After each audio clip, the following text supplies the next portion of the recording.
Hello dear friends, welcome to Gate Academy Global. So before starting today's session, I would like to take the feedback and the concurrence from you guys, the quality of my video as well as audio, is it perfect or not? If it is perfect, just write perfect over the comment box and then we'll move ahead with a new topic called linear algebra.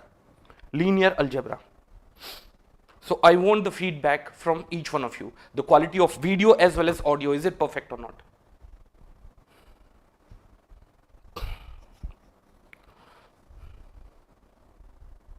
Good afternoon, sir. Perfect audio and video. Okay, Vaishnavi. So from today onwards, we are going to start the topic called linear algebra. Linear algebra.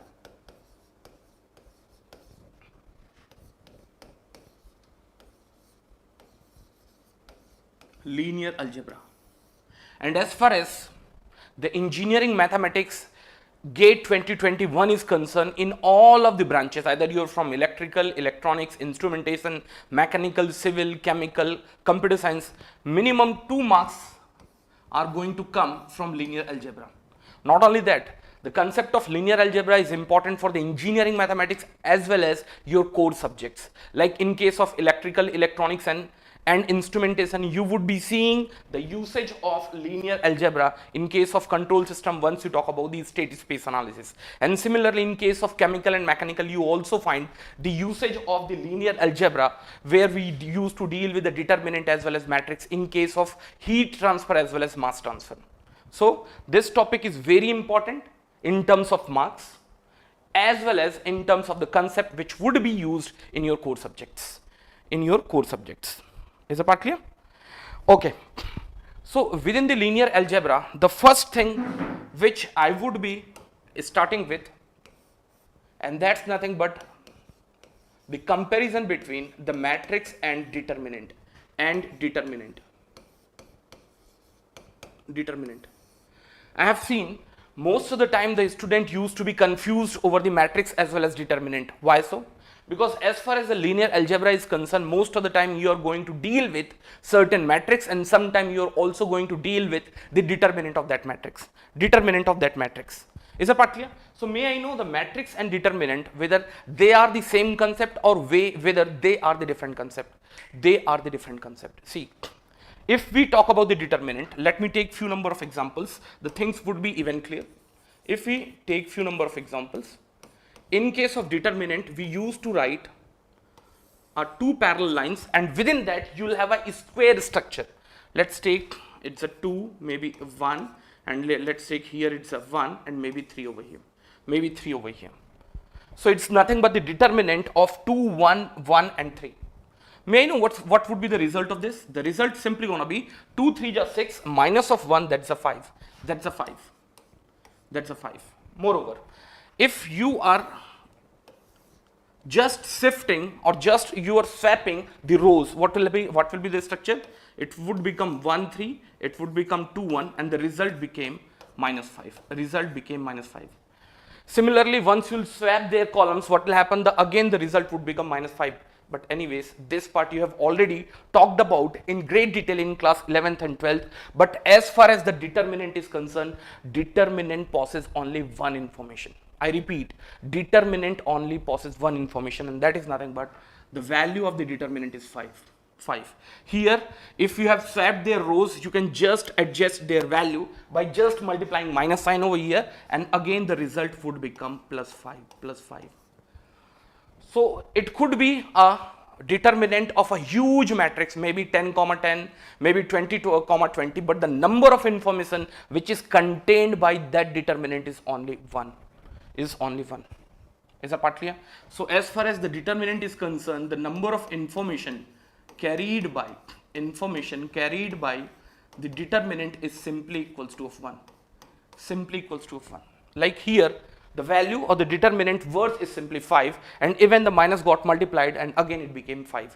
But the case is entirely different with the matrix. First, the way we represent the matrix, it's gonna be a big bracket. Instead, there are two parallel lines, we'll be having a big bracket, like we have a big bracket. And again, if I'm writing 2, 1, 1 and 3, may you know what would be the worth of it? Nobody should say, sir, the worth of this is nothing but 2 into 3, that is a 6 minus of 5. No, not at all. So first of all, matrix does not contain only one information. How many number of information it has been carried? Just try to understand. First, the arrangement has been given. The arrangement has been given. Just take an example. I have got a class where the 4 number of students are getting seated. The first student has got the mass of 2 kg. The second student have got the mass of 1 kg. Third have got the mass of 1 kg. And similarly, fourth have got the mass of 3 kg. So may I know what the matrix represents? The first, how the 4 different students have been sitting together. They have been seated in a form of a square. Even they could have been seated in a form of row. Even they could have been seated in a form of column. There could be a several number of possibilities in which these 4 students can be seated. That's the first thing. Not only that. If you are swapping, this means 1 and 3 students have gone up, and similarly 2 and 1 student have come in. Now can I write this? That means this matrix is very same as a minus times of 1, 3, 2, 1. No, not at all. Not at all. Is that partly? No, try to understand. One input I have got it. If number is multiplied to the, obviously, that's the mathematical understanding that we are going into the great detail. But the basic fundamental, this matrix and the minus times of this matrix is not same. So how many number of informations they have carried? They are carrying the n number of information. First, there is structure itself. Then, in individual place, whatever the number has been kept, they themselves are having the different informations. You cannot say, sir, 2, 1, 1, 3 is very same as 1, 3, 2, 1, or with the minus sign. So the crux of the story, determinant only carries one information, whereas the matrix carries n number of information. You can just write over here. The matrix carries n number of information. Nobody should say, sir, the value of this determinant is 2, this matrix is 6 minus of 1, that's a 5. No, not at all. Is that part clear? Now, let me go ahead and let me discuss little a bit regarding the different kinds of matrix we are going to deal with. Matrix. See, once we stack the number of different kinds of matrix, probably it will go 20 to 21 number of different kinds of matrix, which starts from row matrix, column matrix, idempotent, nilpotent, periodic, square, symmetric, skew-symmetric, Hermitian, skew-Hermitian. There are several number of matrix. We have got it as a classification of the different types of matrix. But here, I am just going to list down 4 to 5 number of important classification of the matrix from where the problem do come again and again. Is that part clear? So here what I am saying, let me classify the type of matrix. Again, I am saying I am not going to cover the all kinds of the matrix. For approximately 20 or 21 number of different kinds of the matrix we have. Is that part clear? So only let me focus over the important classification. The first classification I would be taking is gonna be square matrix. Is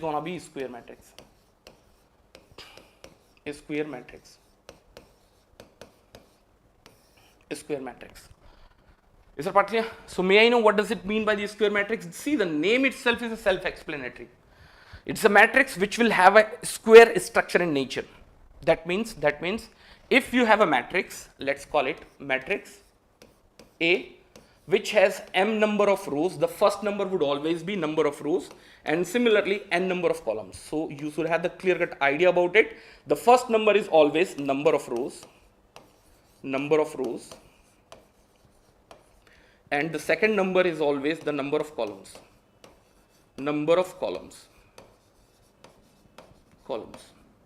If you have a certain scenario that the number of rows are very same as number of columns, so by default that matrix becomes a square matrix.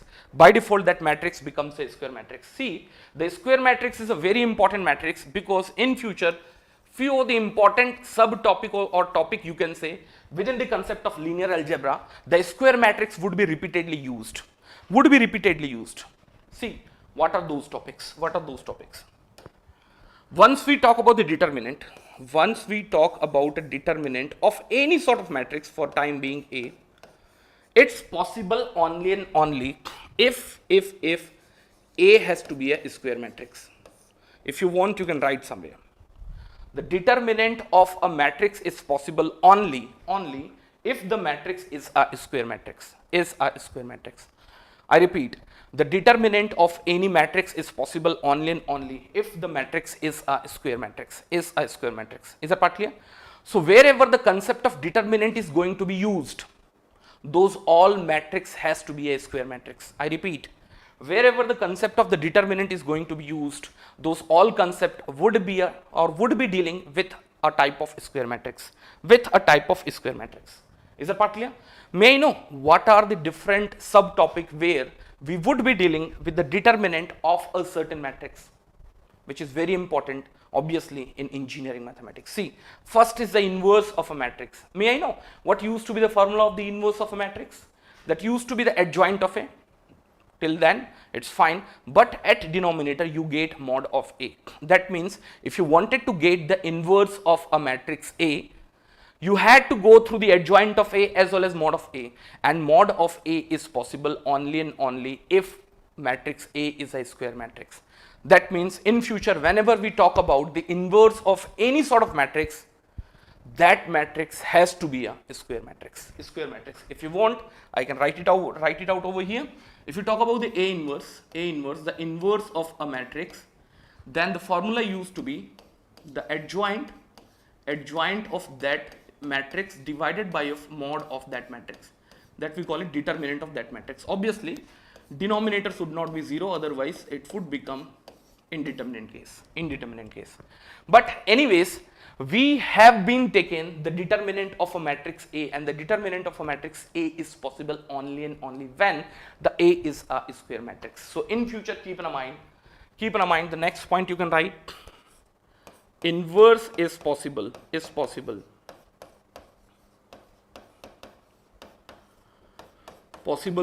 square matrix alone. That's the next point. See, Rishabh Singh have said mod of A. See, nobody should say mod of A. In case of calculus, we say mod of A, the mod of a function. The mod looks okay in case of we are dealing with a calculus or the function. But in case of matrix, always it is being referred as a determinant. Nobody should refer this as a mod. In a standard book, they don't refer this as a mod, and that's correct also. I am not going into the great detail between the determinant as well as mod, but nobody should say it's a mod, it's a determinant. Is that part clear? Next,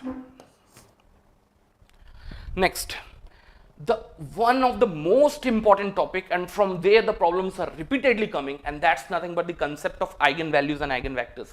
Can you recall how do we get the eigenvalues or latent values or eigenvalues? How do we get?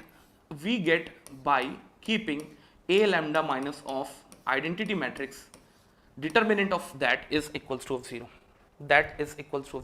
And again, if we are talking about the determinant, I used to be a square matrix. That means the A should also be a square matrix. So from here onwards, you can keep one thing in your mind. Whenever you are dealing with the concept of eigenvalue or eigenvector, the given matrix A has to be a square matrix alone. So you can write the next important point. The concept of eigenvalue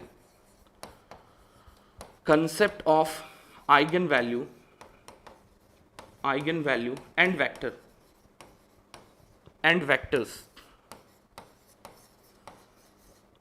vectors are valid for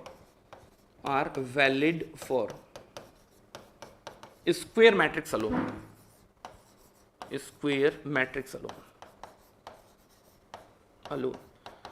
You can say in each 2 years one question do come from the concept of eigenvalues and eigenvector, and that matrix for which the eigenvalues and eigenvectors or the concepts related to the eigenvalues or eigenvectors are being asked, they had to be a square matrix. There is no doubt in it. Is that part clear? So let me rub it out.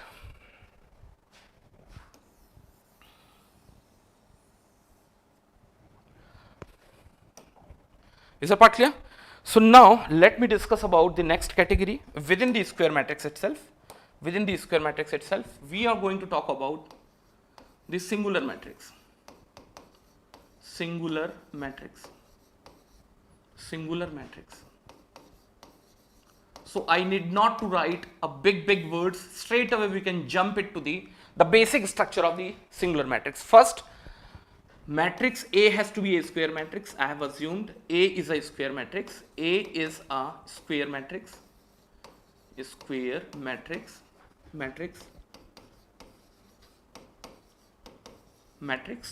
Is it part clear? And if you find the determinant of that square matrix A, if you find the determinant of that square matrix A, if the result is found is equals to of 0, then in that case the matrix A is called singular matrix. Singular matrix.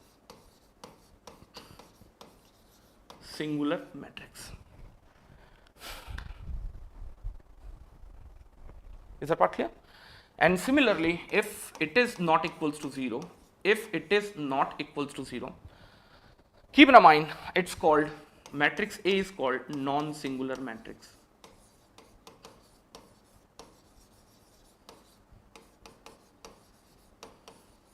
Non-singular matrix. One more important thing. As we saw, the inverse of any square matrix, A inverse, is being referred as adjoint of A divided by of mod of A.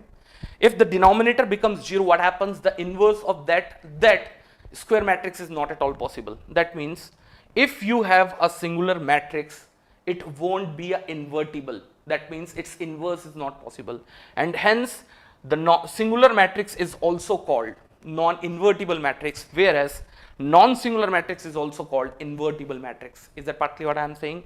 You can just recall the formula which I have just wrote, and you can have the relation in between. So here I can say the singular matrix can also be referred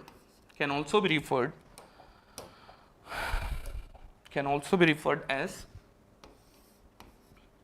non-invertible matrix. That means the inverse is not possible for that matrix, whereas the non-singular matrix would be called as a invertible matrix. It's an invertible matrix.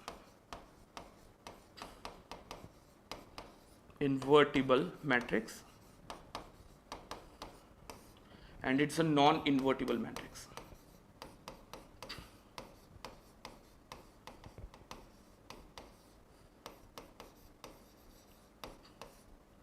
Non-invertible matrix.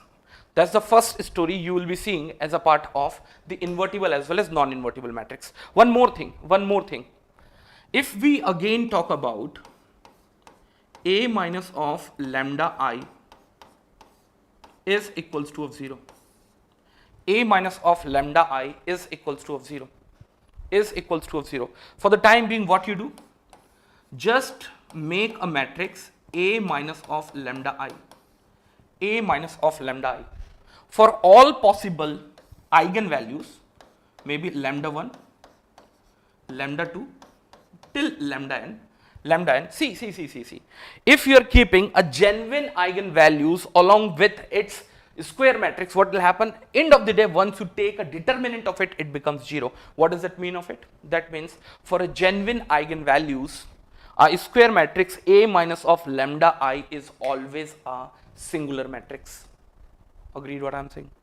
I repeat, because this concept is very important, and I know most of the students do not know what exactly mean of the eigenvalue and eigenvector, and that is why I am focusing more over the concept of eigenvalues and eigenvectors. And end of the day, you will start visualizing what does it mean by the eigenvalues and eigenvector and how graphically it looks like.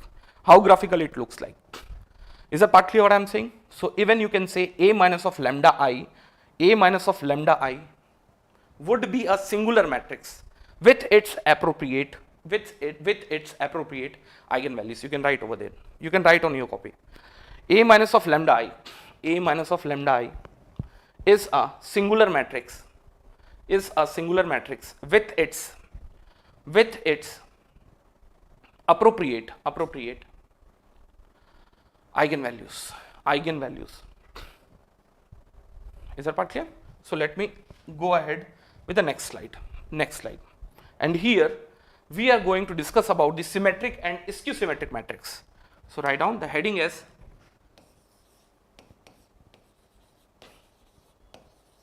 symmetric matrix.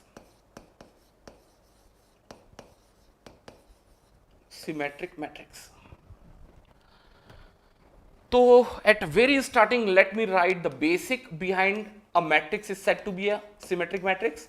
If you have got a square matrix A and the transpose of that square matrix A is very same, by default the matrix either A transpose becomes a symmetric matrix. Why I am calling it square matrix? See.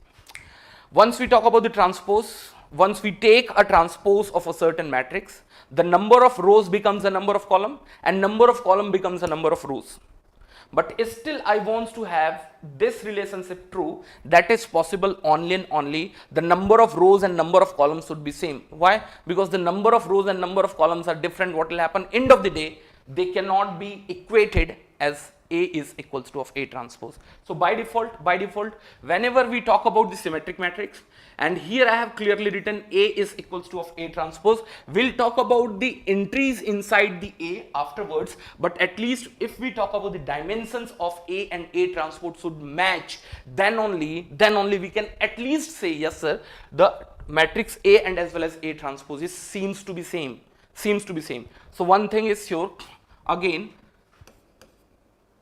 A has to be a square matrix.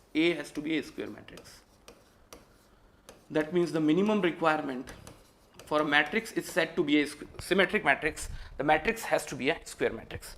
Moreover, A has to be equals to of A transpose. So let me take an example. You will appreciate this. Let me take an example. You have taken a square matrix. Agreed what I am saying? What happens in transpose? Could you figure it out? What happens in case of transpose? See, the element which was there in Aij, they becomes the element of Aj. Try to understand. Let's take here, it's a 1, 2, 3, 4, 5, 6, maybe 7, 8 and 9. If you take the transpose of this matrix, may I know what would be the result of this matrix? All of the rows will become columns. That means the first row will become first column, second row will become the second column, third row will become the third column. So it's going to be simply equals to 1, 2, 3, 7, 4 and then 5 and similarly 8, 9 and 6. Virtually, could you understand what has happened exactly? See, the 2 got switched between 7, 8 and 3 got swapped and similarly 9 and 5 got swapped. Whereas the element which was there in principal diagonal element could not shift its place. So you can simply write A, let's take their entities are Aij, is very same as Aji. Is that part here? So now, if you have datas like 1, 2, 3, 4, 5 and 6 and you want to make this square matrix as a symmetric matrix, what would be your effort? Effort would be, sir, if the swapping takes place between, let's take A12 as well as A21, there should not be any change in it. That means if the data is 2 over here, the data should also be 2 over here. Similarly, if data is 3 over here, the data should also be 3 over here. If data is 5 over here, the data should also be 5 over here. And now if you take the transpose of it, what will happen? Aij is going to change as a Aji. But still, once the swap takes place between like the location of A12 and A21, still after swap there is no change because both of the data are very same. Similarly, if you take A13 and A31, the data are very same. Similarly, if you talk about A23 and A32, data are very same.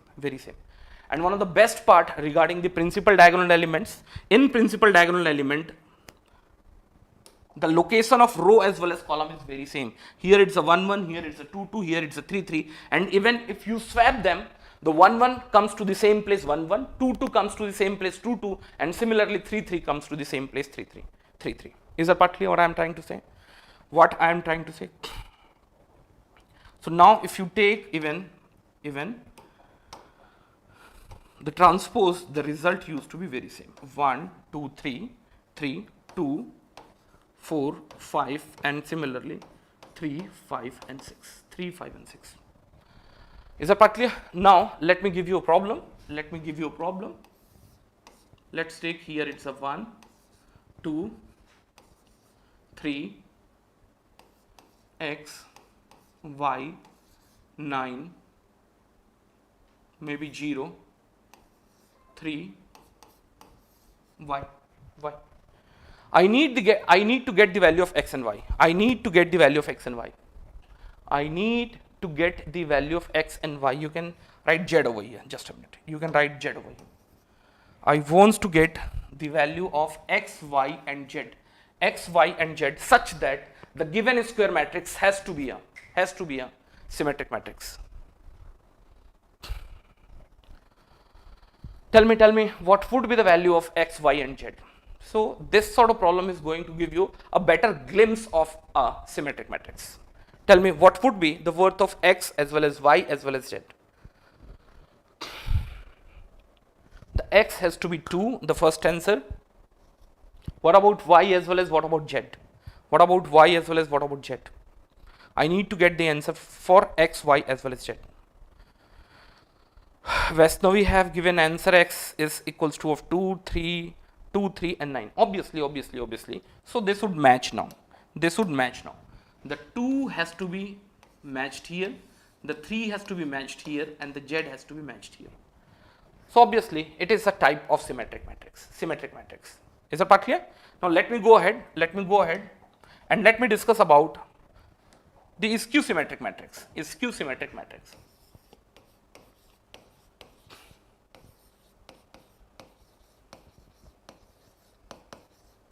Symmetric matrix.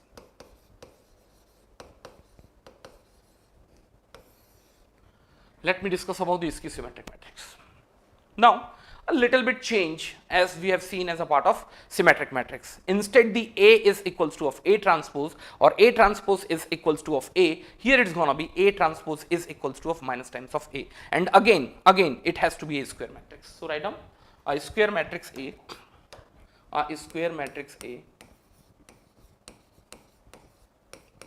matrix A would be or will be a skew symmetric matrix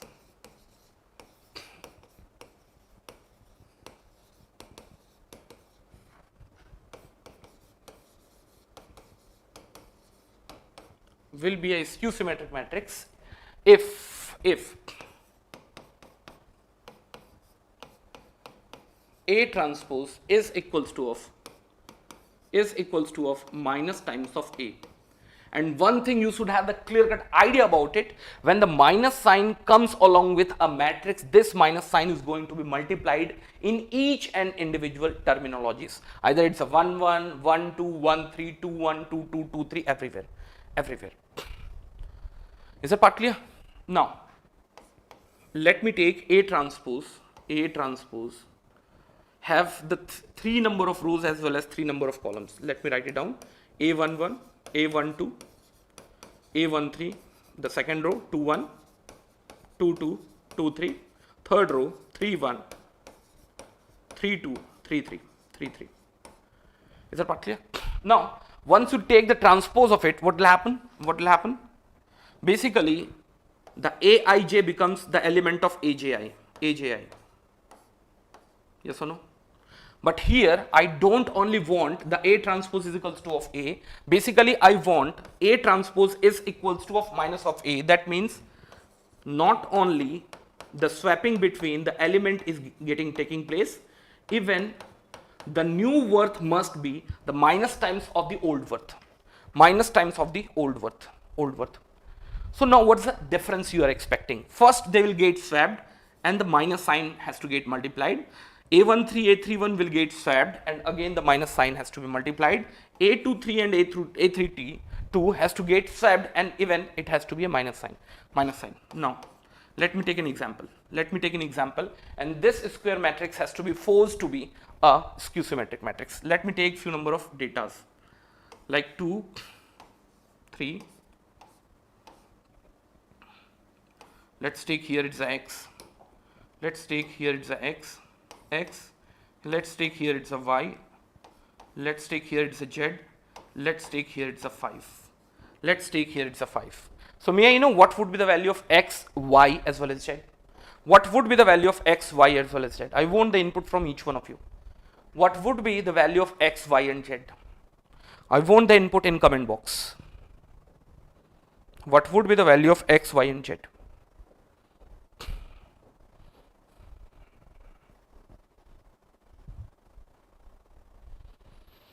Basically, magnitude wise they had to be same, but the polarity has to be reversed. The x is equals to of 2, no it won't be 2, it would be minus 2. Similarly, what about y? See, magnitude wise both had to be same, but the polarity wise it has to be different. If it is plus 3, it has to be minus 3. And similarly, as far as the z is concerned, the magnitude wise both had to be same, but the polarity wise they had to be just different. So the value of x has to be equals to of minus 2, value of y has to be equals to of minus 3, and similarly value of z has to be minus 5. If instead the 5, this number would have been minus 5, then z should have been plus 5. Yes, this is the situation you have got it. May I know what would be the values in principal diagonal element? What would be the values on principal diagonal element? That also you have to tell. What would be the value on principal diagonal elements? So now we have started getting answer minus 2, minus 3, minus 5. That's fine. Anyways, what would be the values over the principal diagonal elements? Principal diagonal elements. Tell me what would be the value on principal diagonal elements? I want the reply. I am just watching over your live chat. There is no other way, they all have to be 0. Now the one doubt comes in a mind, why they have been forced to be 0? See, if we talk about the aij is equals to of minus times of aji, a11 is not going to change its location, because 1 if the last one comes at first and the first one comes at last, still it would be at same place. That means you wanted to have a situation where a number must be equals to of minus times of that number, obviously. So far we were talking about the aij is equals to of minus aji, but the number is sitting over a principal diagonal element will not change its location. That means you want to say the a must be equals to of minus of a. How it's possible? If minus of a has brought towards the left hand side, it became 2a is equals to of 0. A becomes simply equals to 0. So what's the result we can get out of this? Keep in mind, from here onwards we can write one thing. The principal diagonal elements of the skew symmetric matrix is always null. You can just write it down. Elements in principal diagonal,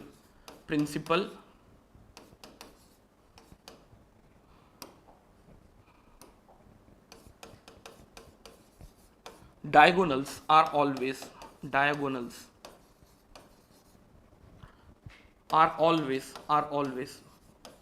null. They would be simply 0.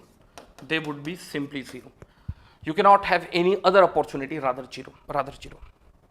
Is that part clear? Till this point probably each and everything is well communicated. Is that part clear?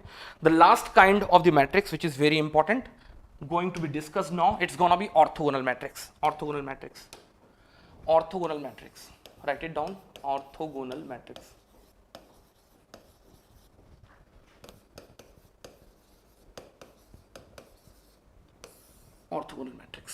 Write down. If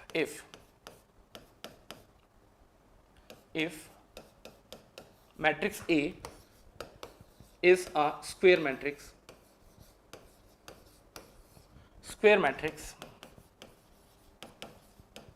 and if satisfies the requirement of A into of A transpose, commutatively A transpose into of A is equals to of I.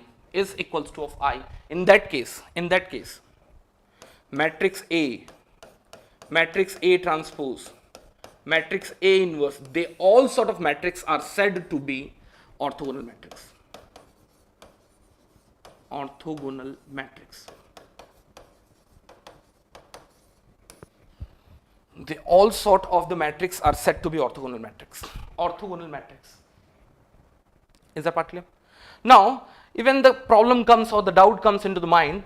So far the A into A transpose is equals to I. You can say the A is the orthogonal matrix. Why are you writing that the A transpose as well as A inverse is also a orthogonal matrix? See, may I know in standard when the multiplication between the two matrix becomes identity? I repeat. May I know in standard when the multiplication between the two matrix becomes identity matrix? That becomes only and only if one is a simple matrix and the another is the inverse of it. Another is the inverse of it. That means orthogonal matrix is a special kind of matrix where A transpose is very same as A inverse. Obviously. That means in case of orthogonal matrix, A transpose is very same as A inverse. A inverse. Not only that, in standard, if A into B is equals to of I, then B into A would also be equals to of I. You can see that. A into A inverse is also equals to of I, even the A inverse into A is also equals to of I. So taking all of the fundamentals in consideration, at least you could know one thing, A transpose is simply equals to of A inverse. If A is orthogonal, so A into A transpose would become I. And if we talk about the A transpose, what will happen? The first matrix would become A transpose. And may I know what would become the second matrix? A transpose of transpose, it would again become A.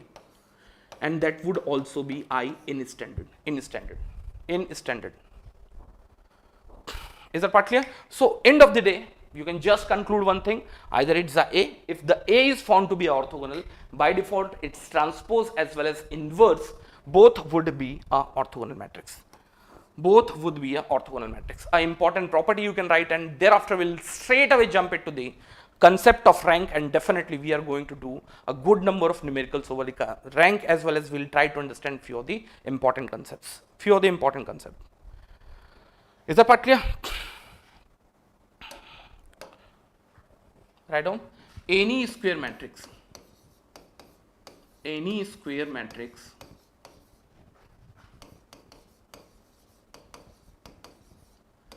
can be written as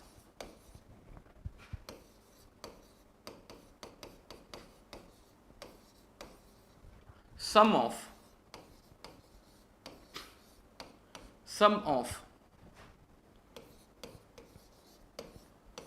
two matrix, among them the one is symmetric matrix and the second is skew symmetric matrix. The problem have been keep coming from this particular domain. But anyways, as far as the linear algebra is complete concept is concerned, probably I may take 15 hours, but as far as the crash course is concerned, I am just going to focus over the important topic. And if I say the important topics, definitely the important topics are rank, important topics are the eigenvalues and eigenvectors. Similarly, important topics are the solutions of the linear equation, either it is a homogeneous form or the non-homogeneous form.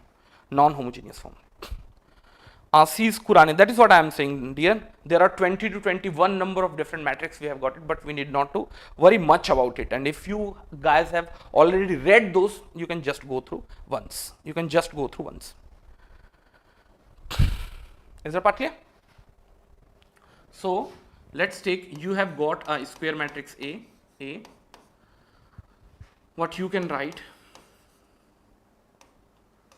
half times of the A plus of A transpose plus of half times of A minus of A transpose. Is the part clear? It's my first matrix which is getting added with the second matrix. And the first matrix is a kind of symmetric matrix always. It's kind of symmetric matrix always. And similarly, the second matrix is a kind of skew symmetric matrix always. Symmetric matrix always.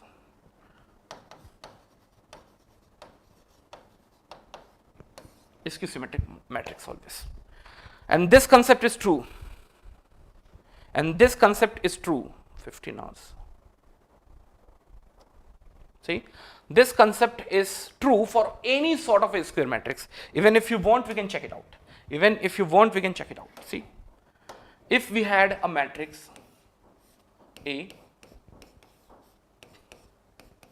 if we had a matrix A, let's take the order of the matrix is 2 cross 2, 2 cross 2, 2, 4, maybe 6, and somewhere 8, somewhere 8. What I wanted to write this matrix as a sum of two different matrices, and among them the first matrix has to be a symmetric matrix and the second matrix has to be a skew symmetric matrix. You need not to worry much about it. You just had to follow the formula which we have just wrote. And even you can check its viability. See, half times of A plus half times of A transpose plus half times of A minus of half times of A transpose, half times of A transpose and minus times of half times of A transpose would be vanished out, and the component which would be left out is simply half times of A plus of half times of A. The result would be A. That's a well-known fact once you'll club them together. But the important thing which has been noticed over this derivation, that the first matrix would always be a symmetric matrix and the second matrix would always be a skew symmetric matrix, irrespective of a type of square matrix. Irrespective of the type of square matrix. Let me now, may I know what would be the elements? What would be the elements? So I am just writing in terms of the. So now you guys had to reply what would be the worth of A, B, C, D, E, F, G. E, F, G and H. Now you guys had to reply what would be the worth of A, B, C, D, E, F, G and H. Now I am waiting for the reply from each one of you. Obviously the first matrix is dedicated towards the symmetric form of that matrix, and similarly the second part is dedicated towards the skew symmetric form of this matrix, and together it will form 2, 4, 6 and 8. 2, 4, 6 and 8. So I want the comment from each one of you. I want the comment from each one of you, and then we'll move ahead. Then we will move ahead. Tell me. Then we will move ahead.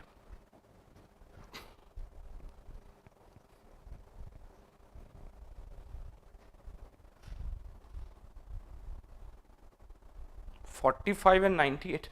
No data. Data I am asking, dear. I am not asking is determinant.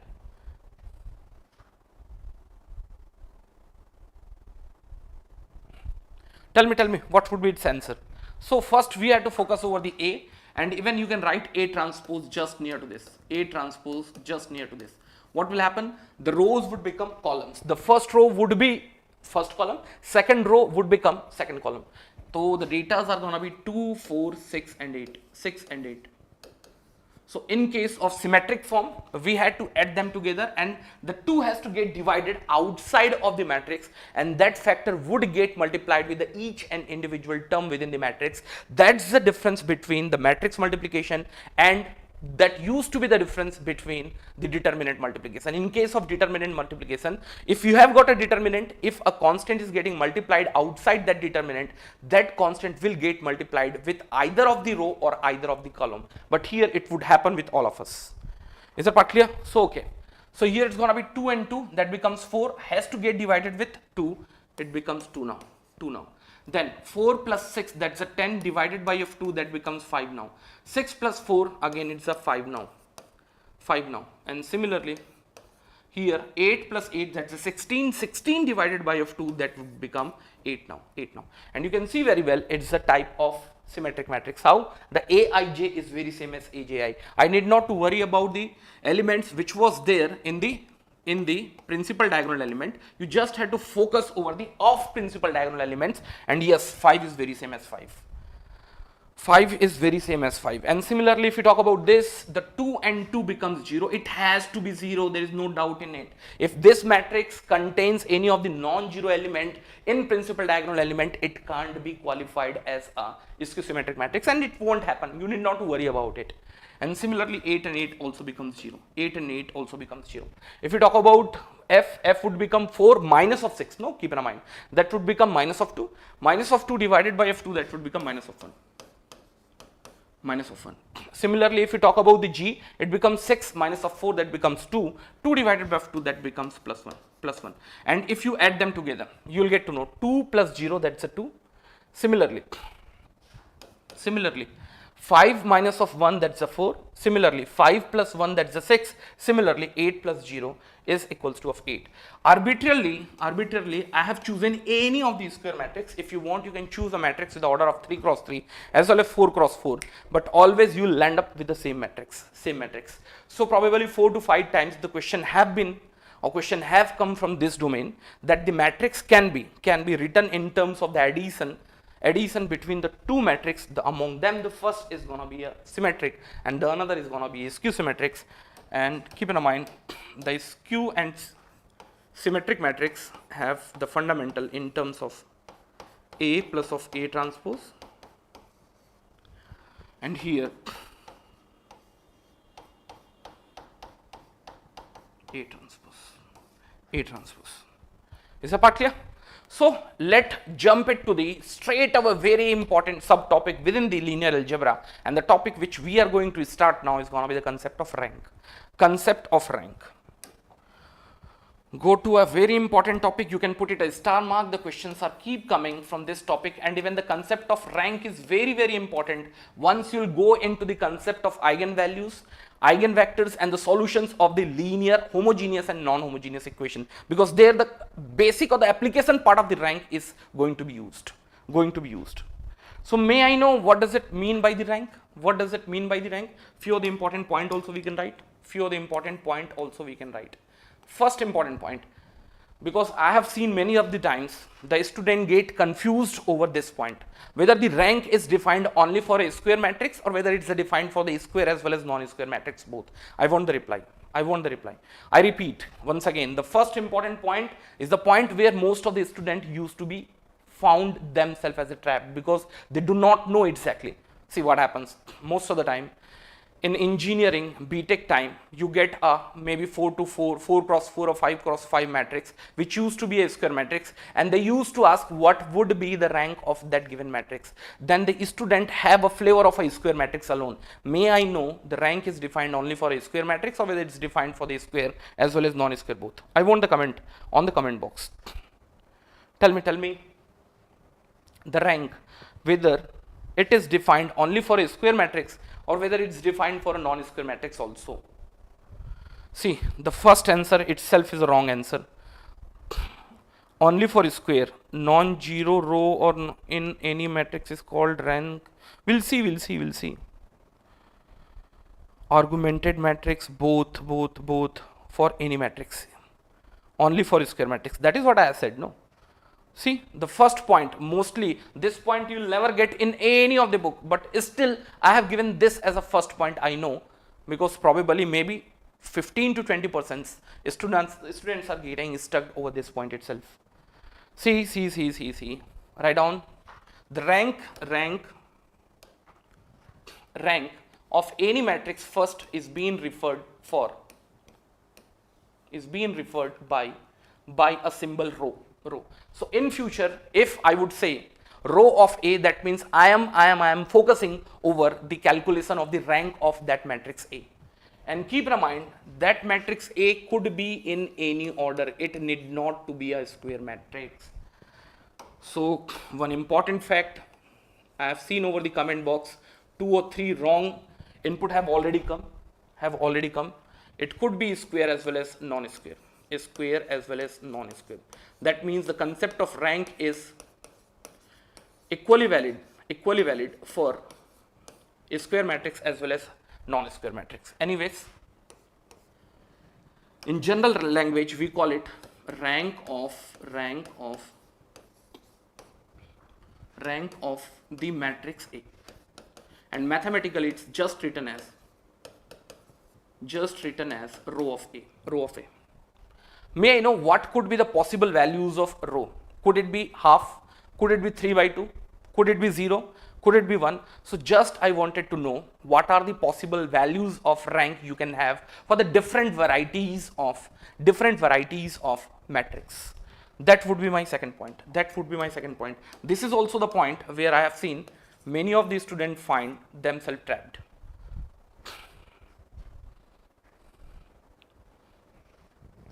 Is the part clear? So the first point must be clear to all of us. First, symbolically, rank of A is being written as row of A, and similarly, the rank of any matrix A is defined for the square as well as non-square both.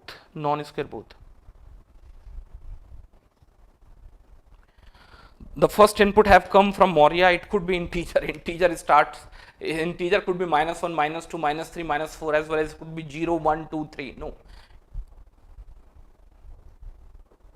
Natural number is also a wrong answer. That's fine. No, depends on the size of the matrix. Everything is fine. Just I wanted to know what are the values you can have at any arbitrary matrix as a rank.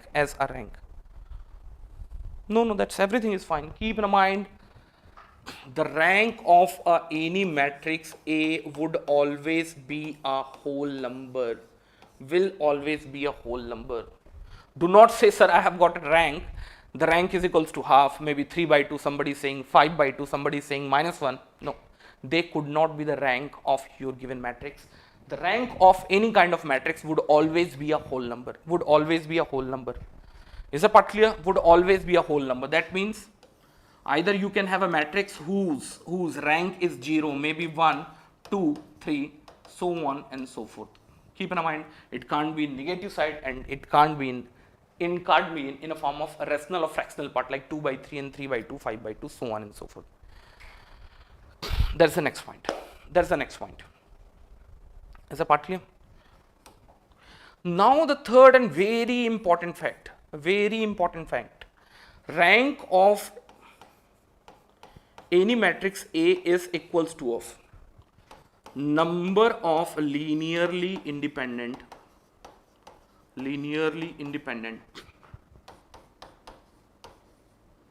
rows.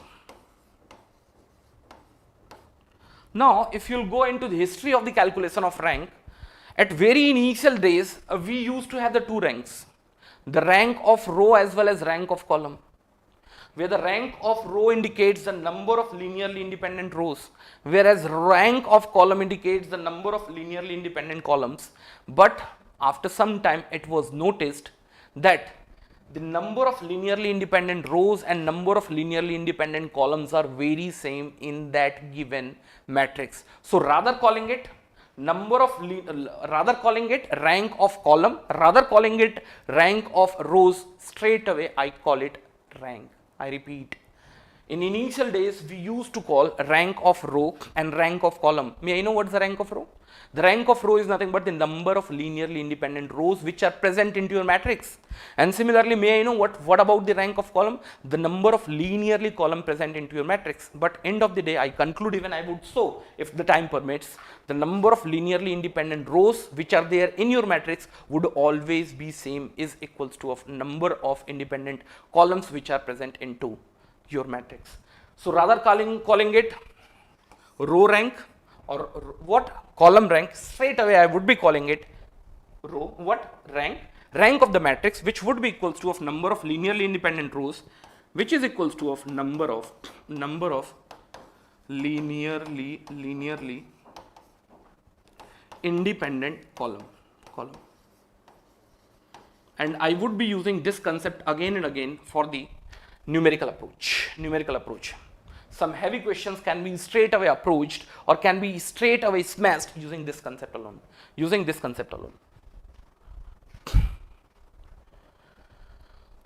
that part clear? Write down the next important point. We can have a next important point.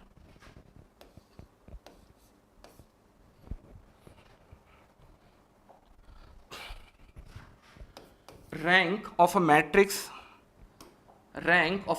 let's take A, is said to be R. is said to be R. If the two condition gets satisfied, among them the first condition, at least one minor of order R is non-zero.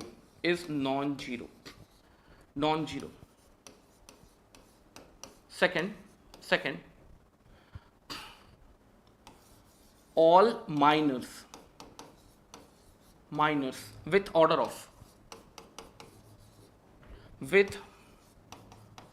of R plus 1 R0.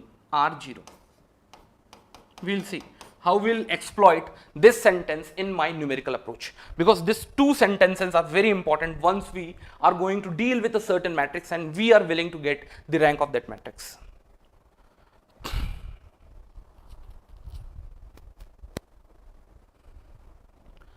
Even you can have the next important point.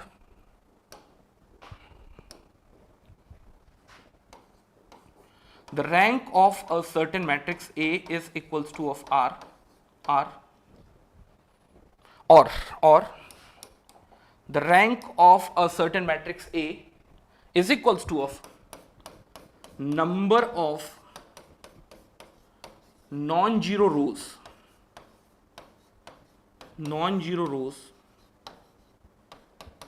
in echelon form of representation. Anyways, this technique I am not going to use, at least for the gate, because unnecessarily it takes hell amount of effort as well as accuracy. That is why I'll keep aside, but at least you can have this thing in your mind, because in future the question may come in theoretical aspect. So rank of a matrix is also equals to of the number of non-zero rows in the echelon form of the representation of the matrix A. And what does it mean by the echelon form of the representation? We are not going to discuss, at least in crash course. Is that part clear? Now, the last important point, and thereafter straight away we'll jump into the questions. Last important point. Rank of a matrix A, let's take the order of the matrix is M cross N, would always be lesser than equals to of minima between the number of rows comma of number of columns.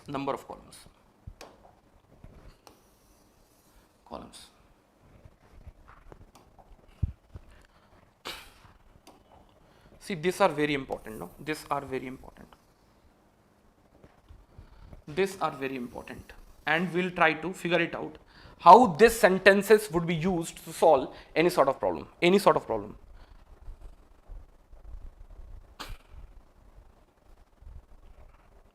Is the part clear? So now go ahead with few number of numericals.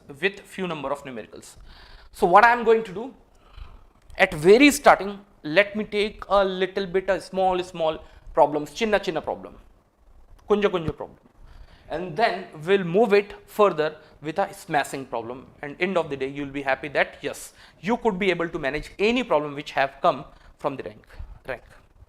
Now, what's the doubt we have? Method is very lengthy. Is that part clear? So the first question goes like this. So here the question starts.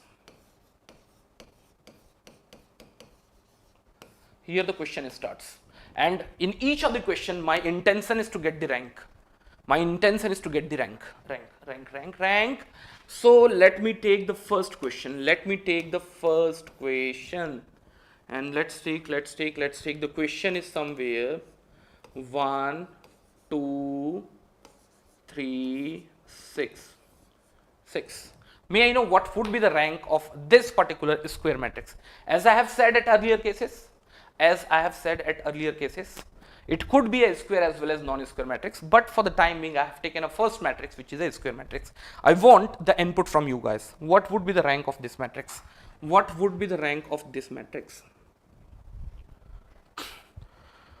It is a square matrix having element as 1, 3, 2 and 6. 2 and 6.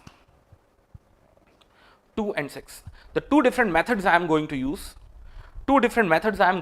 And from there at least you can easily visualize what would be the rank of this.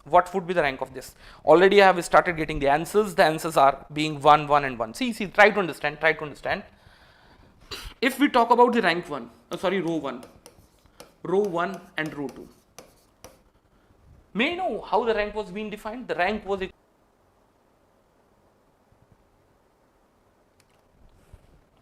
your video was stuck in between. May I know now that everything is working fine or not? Because somewhere I am finding the video got stuck somewhere. Now everything is fine. Just I want the comment.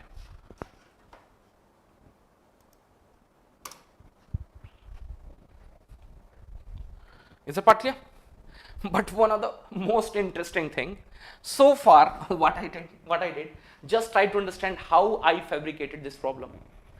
I took 1 and 3 and deliberately what I did, I multiplied 2 with the first row, the 1 become 2 and 3 becomes 6. But virtually you could not figure it out one thing.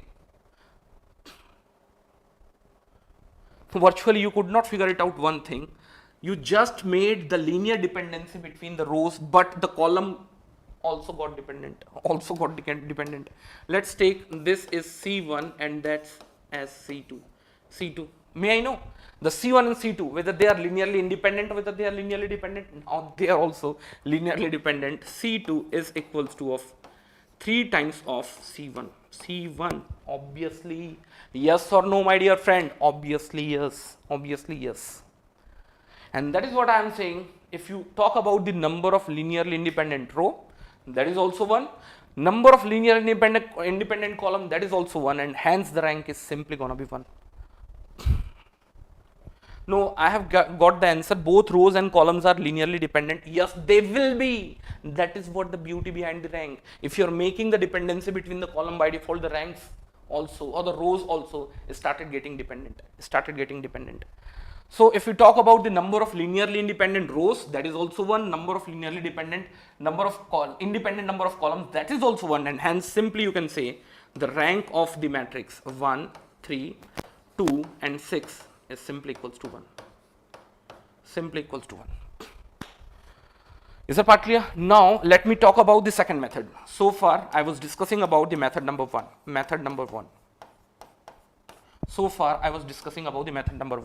I use this formula or I use this concept. Now let me use this concept. See, if I use the method number 2,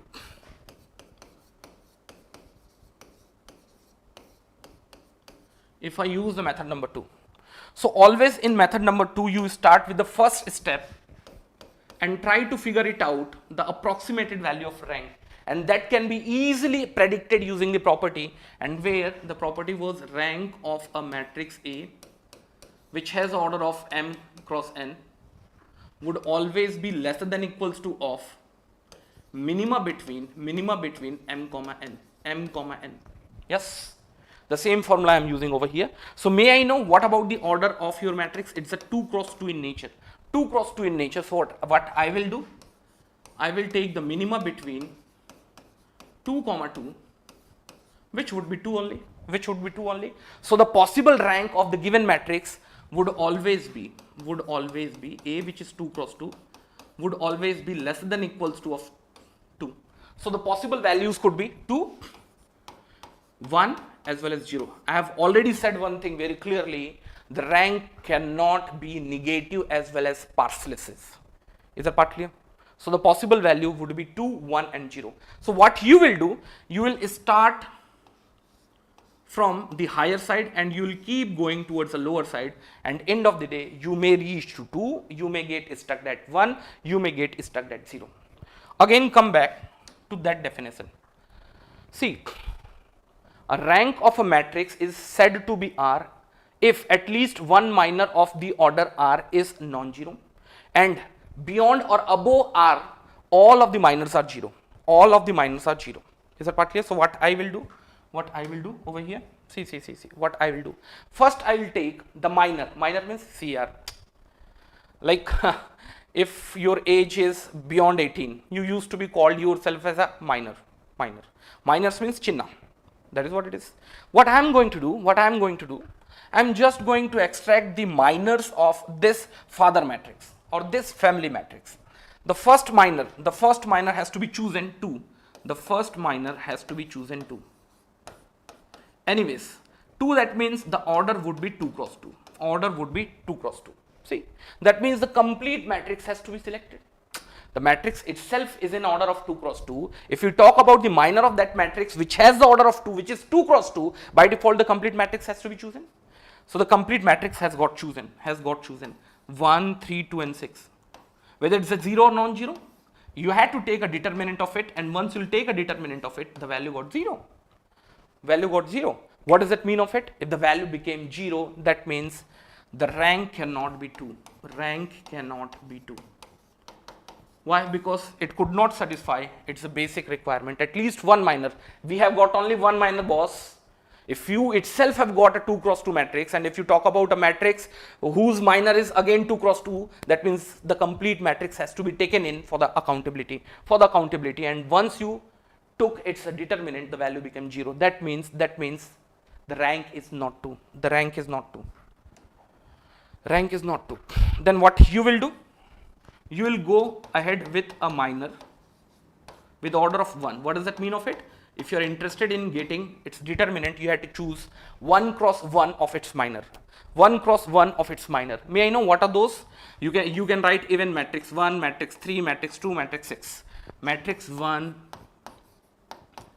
matrix 2, even matrix 3 and even matrix 6. They are the minor of your father matrix with the order of 1 or maybe 1 cross 1.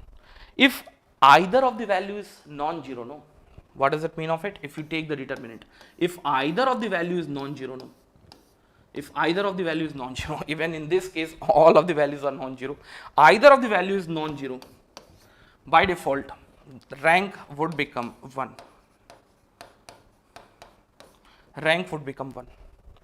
So as far as the second topology is concerned, from there also we got the same answer. The rank for the given square matrix is again 1. Is the part clear? Till this point, each and everything is clear, no? Let me go ahead with the next question. And let me design a problem, and you guys have to tell what's going to be the rank. And do not spend much time on this sort of problem. Try to have your own understanding, try to have your own shortcuts, but the shortcuts must be dependent over the basic concept. Like the 2 or 3 number of basic concepts already has been unrevealed. Let me take the problem. Let's take it's a 2, maybe 3, maybe 1, maybe 3, 4, 1, 5, 7 and 2. I want to know the rank of this. Both rows and columns are dependent. Okay, that's fine. See, I want the rank of this particular problem. May I know what would be your approach? So the possible rank could be 3. That is nothing but the rank of A, which is having order of m cross n is equals to is lesser than equals to of minima between m cross n. That means the value starts from 3, then goes to 2, then goes to 1, and at last goes to 0. So that could be the first method. Otherwise, see, use both. See how I am using both. If you seriously see what it is, just a minute. Let's take, this is column number 1, this is column number 2, and this is column number 3. The column number 3 has not got its own individuality. The C3 has been coming from some lump sum linear dependency of C1 and C2. Can you see that? Obviously, C3 is equals to of C1 plus of C2. You can see very well. See, 2 plus 3, that's a 5, 3 plus 4, that's a 7, 1 plus 1, that's a 2. That means if you use both of the concept, the possible values were 3, 2, 1 and 0. The number of linearly independent column from this concept at least 3 was mismatched. 3 was smashed. Just focus over the 2. And now for 2, use the second concept here. Here, you try to get at least one minor with the order of 2 cross 2 whose value is non-zero. Whose value is non-zero. That's it. That would be the rank. That would be the rank. Now focus over the 2. Now focus over the 2. Any of the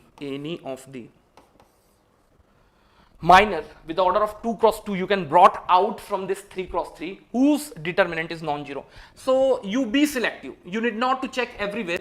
You be selective if you talk about 2, 3, 3, 4, obviously 2, 3, 3, 4, and if you take the determinant of it, the value is non-zero, and hence the rank is going to be simply 2. And hence the rank is going to be simply 2.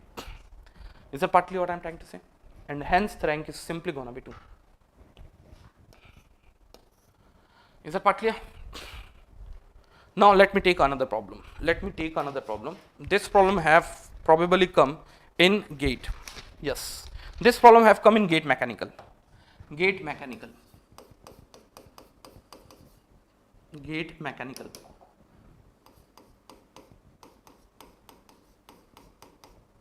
And within 30 seconds you guys had to reply the answer for this particular problem. They have asked to get the rank of a square matrix, maybe 1, 1, 1, 1, minus 1, 0, 1, 1, and 1, 1. Yes. This is what the problem is. I want the rank for this particular problem. And I feel now you guys need not to solve the problem itself. Just by looking or just by watching the problem keenly, you guys would be able to calculate its rank. Tell me what's going to be the rank for this problem. Tell me. I want the input from you guys. What's going to be the rank for this problem? 2. Obviously, the first row and the second row are the linearly dependent. Basically, they are very same, or I can say R1 is equals to of R3. That means out of the possibilities of 3, 2, 1 and 0, 3 has been ruled out. Now, you had to ensure about 2. How would you ensure about 2? You had to take a minor of 2 cross 2. Any of the minor you just pick. In such a way, its determinant is non-zero. You can pick the first one itself. See. Let me select few of them. It could be 1, 1, 1, minus 1. If you talk about the determinant part of it, it becomes minus of 1, which is not equals to 0, Even the one minor, which is having determinant is equals to non-zero, is adequate to indicate the rank is simply 2. The rank is simply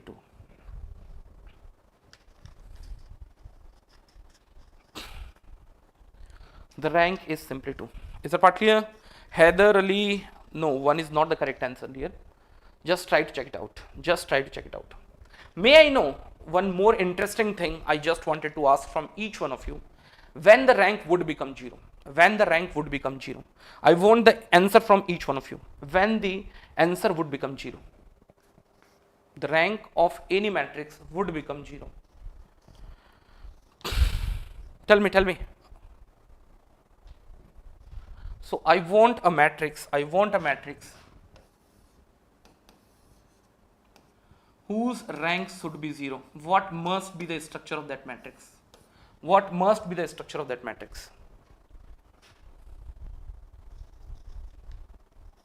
Why not 3 yaar? See. I have used both of the concept. Number of linearly independent rows and number of linearly independent columns is nothing but the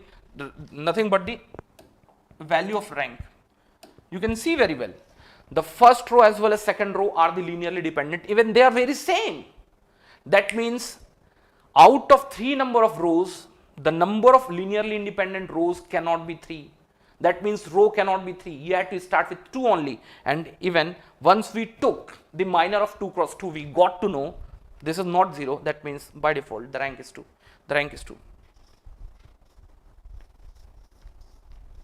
Obviously. If all of the elements, if you have got a matrix with the order of m cross n, That means all of the m cross n number of different elements which we have got it within a matrix, those all values has to be 0. Then only you will have the rank of that matrix as 0. Why so? See. We'll start with 3, we'll start with, go with 2, 1, and at last we'll go with 0. See. If any of the component has been left out as non-zero, no, if you'll take the determinant of that number, obviously the rank would become 1. Rank would become 1. Agreed what I am saying? The rank would become 1. That is why I am saying if each and every element becomes 0, by default the rank becomes 0. So write down one important point. Only null matrix has the rank is equals to 0. Only null matrix has the rank is equals to 0. Only null matrix has the rank is equals to 0.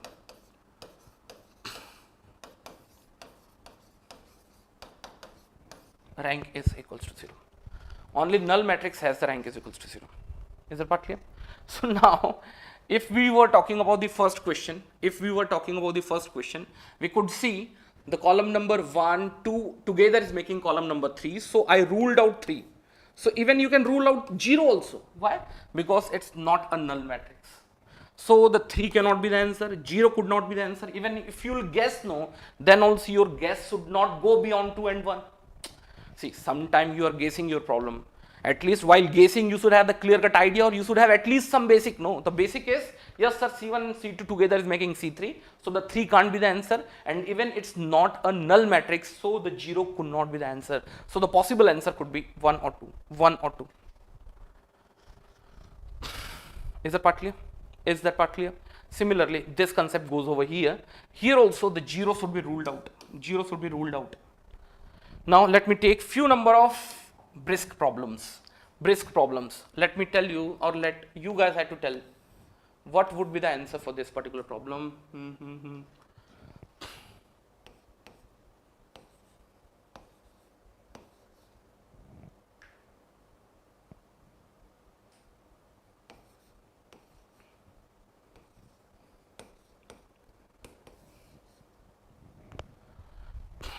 Find the rank of the given matrix A. I need to get the rank of the given matrix A.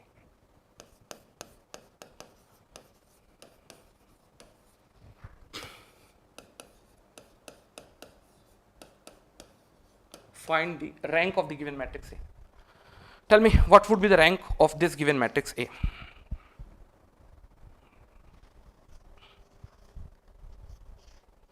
So the first answer have come as 2. What about the remaining people?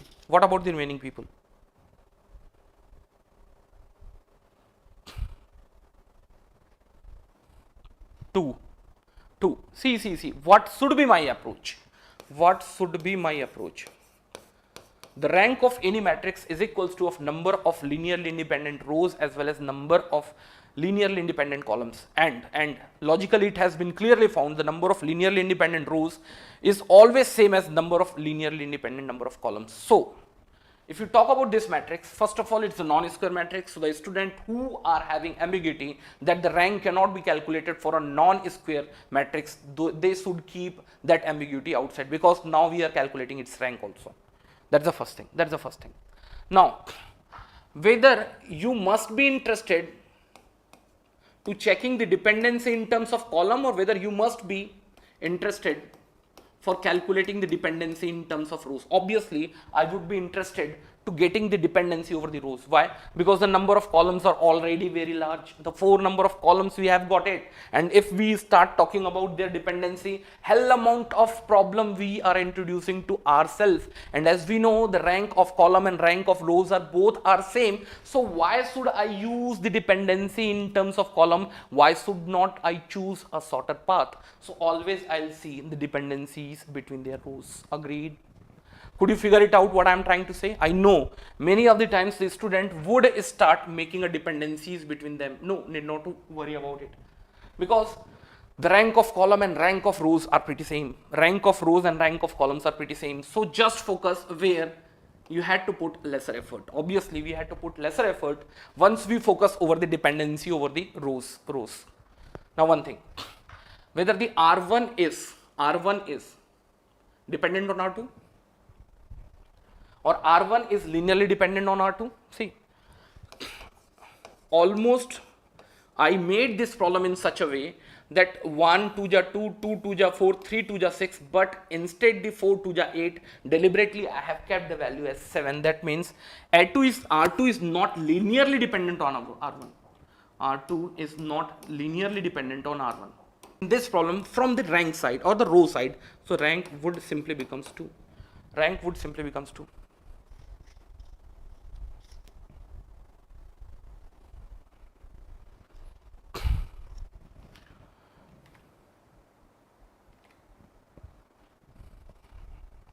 Is that part clear? You can have the second method also.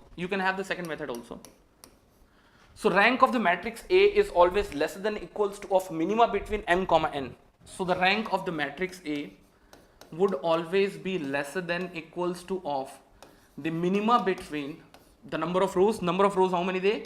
They are 2, and similarly number of columns, how many they? They are 4. They are 4. So the rank of the matrix A would be lesser than equals to of minima between 2 comma 4 is simply 2. So you need not to worry about 3 and 4. Obviously, see, you need not to worry about 3 and 4. And why you need not to worry about 3 and 4? Because the number of, see, the rank of column as well as rank of rows are very same. But here if you talk about the number of columns which are 4 and the number of rows which are 2, that means you cannot say, sir, I have got the rank is equals to of 3. What does that mean by the rank is equals to 3? The number of linearly independent rows as well as columns are 3, whereas in actual problem you have got only 2 number of rows. Yes or not?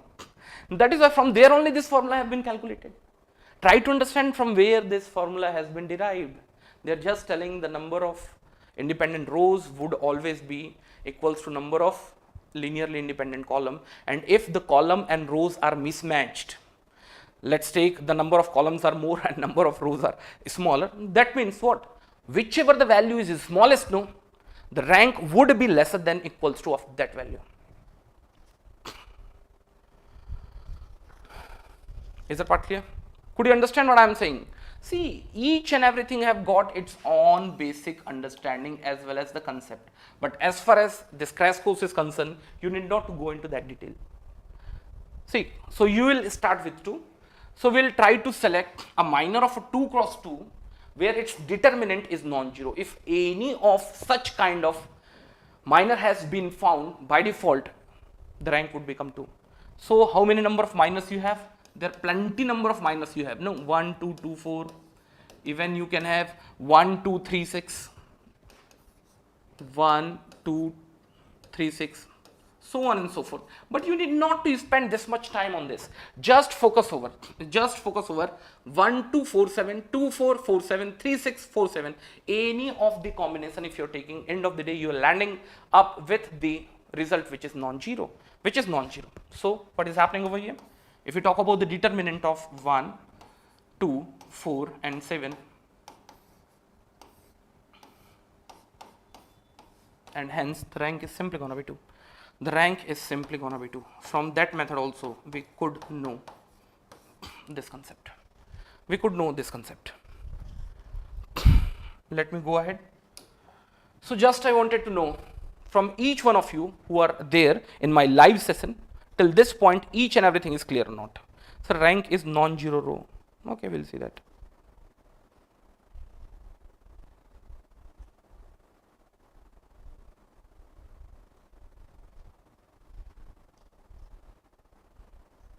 I want the comment from each one of you, and then we shall move it to the very important, very good concept, and there we are going to discuss about the concept of eigenvalues and eigenvectors. And I know you guys find yourself very difficult because you are not able to connect with the concept of eigenvalues as well as eigenvector itself. I know that.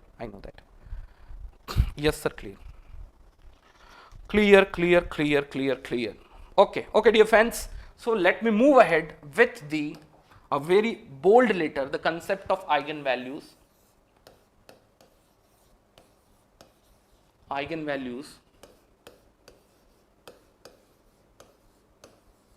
and eigenvectors, and you can put it star mark over here. And really after going through this session, you will start visualizing what does it mean by the eigenvalues and eigenvectors. Yes. Now, let me ask one question from you guys. Why the vector term have come over here? Whether we are dealing with a certain vector parameter, why the vector term have come here? Whether we are dealing with certain vector parameter.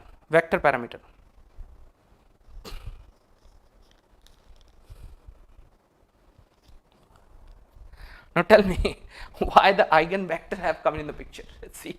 Most of the time I have seen the student starts mugging up. Yes sir, if a to the power of m, lambda to the power of m, a to the power of 2, lambda to the power of 2 for a inverse stresses, this, that.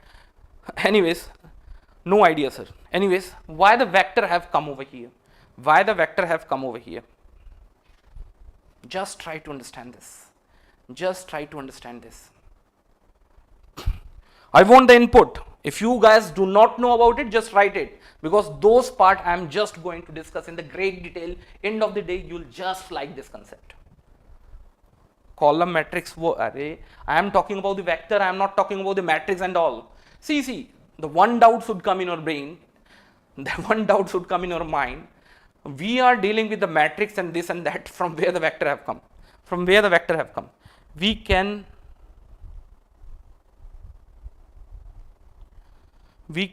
denote any vector through matrix. Yes. Okay, don't know, it is a ratio, generally no knowledge. Need not to worry about it. Just try to understand in this way. The concept of eigenvector, from where it have come? It have come from a relationship.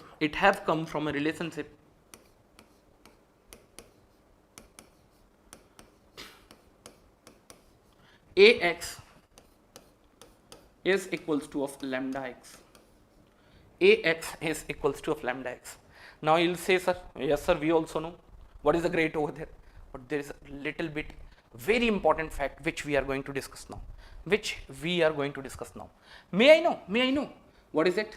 A and x, it's a matrix multiplication. Matrix to matrix multiplication, or you can just write matrix multiplication.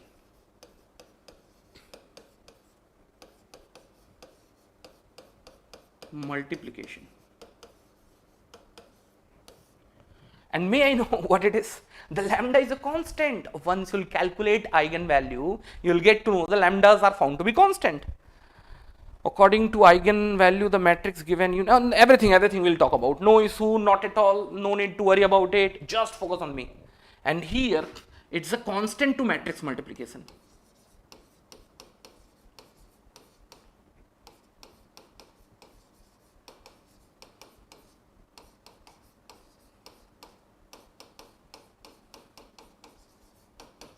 Constant to matrix multiplication. And what is the x over there? In future, we call it eigenvector.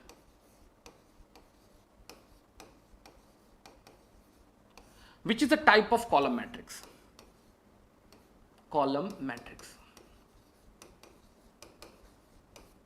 Just focus over the concept, because few of the very great thing we are going to unveil over here.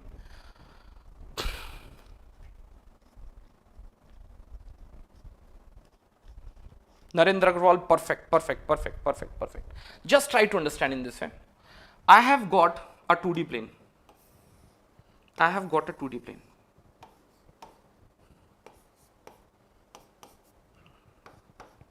2D plane. Agreed? At 2D plane, I have kept a point. Let's take its abscissa is 2 and ordinate is 1. What I am going to do, I am going to connect a vector which starts from origin, goes till the point 2, 1. So may I know what would be that vector that used to be a position vector? Let's take this point is P and this point is O. May I know what would be that position vector? It's going to be 2 minus of 0 ax cap, and similarly 1 minus of 0 ay cap. So here it becomes 2 ax cap plus of 1 ay cap plus of 1 ay cap. And if you want to write this vector in a form of matrix, even you can write 2, 1, 2, 1. Is that part clear? So keep in mind here, the vector is getting connected in a form of matrix, and the matrix is going to be a column matrix, and in future I would be calling it by the name of eigenvector. So that is why the most of the time I have seen the student gets stuck. The student gets stuck how the matrix as well as the vector got connected. Yes, they have got connected. Not only that, even this point could be in 3D space. This point could be in 3D space. In case of 3D space, you will have the three numbers. Let's take it's going to be 2, 1, 3. In that case, this vector is going to be 2ax cap plus 1ax cap plus 3az cap, and there you will have a column matrix of 2, 1 and 3. Not only that, if you have 5, 6, 7, 8, 9, 10 or n number of variable, and I can say rather calling it vector, I may call it vector space. How many number of variables you have? The n number of variables you have. Maybe x, y, z, t, there could be a several number of independent variables. In that case, what will happen? You will have the n number of terms in a form of vector space, we call it. That is why the new chapter itself has been introduced as a concept of vector space. Rather having x, y and z, you can have n number of different independent variables or different parameters on which the dependency can be made. Is that part clear what I am trying to say?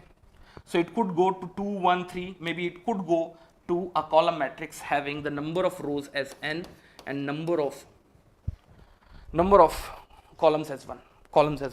So got the connectivity? See, now if this matrix or this vector is getting multiplied with a certain matrix A, how the multiplication would be possible between them? The multiplication would be possible between them only if the x is in order of n cross 1, the A has to be in order of n cross n.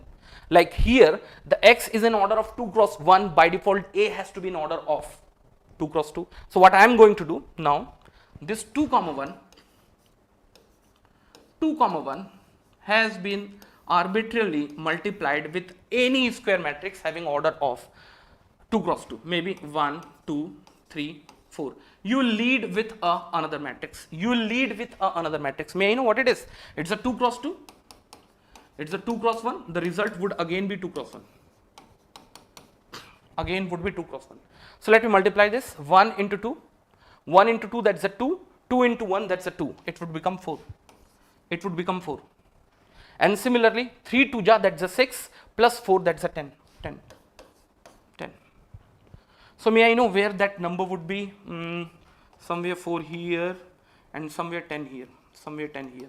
So here it became 4, 10.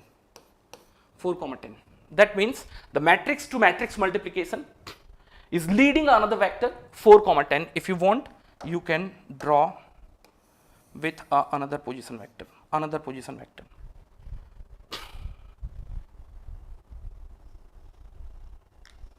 that we'll see. Now, can you tell me, you have got the two vectors. OQ and OP. Can I say the OP or OQ is the constant multiplier of the next vector, or OQ is the constant multiplier of OP, or OP is a constant multiplier of OQ? Can I say that? Just I wanted to ask one thing. OP, can it be said as a constant multiplier of OP, and similarly whether the OP can be said as a constant multiplier of OQ? Anyways, vector calculus has also been taught to you guys, and there we are going to discuss this in great detail, but still you should have the clear cut idea about it. Yes or no? Just say one thing, yes or no. Can it be said or not? No. See, if a constant is multiplied with a certain vector, maybe for the time being a vector, whatever the new vector comes into the picture, that will always be parallel or anti-parallel to the first vector. I repeat, if a constant factor gets multiplied with a vector quantity, the resultant vector would always be parallel or anti-parallel to the first vector.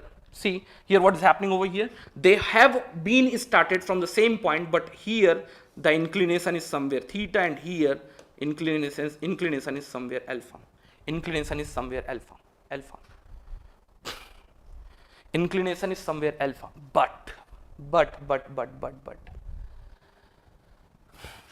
if a and x has been multiplied in such a way that if a and x is multiplied in such a way that this point falls in the same angle, maybe in this side, maybe in this side, that means the x got multiplied with a and is still it is falling on the same angle, maybe towards the forward side or towards the backward side, and in that case they are following this scenario.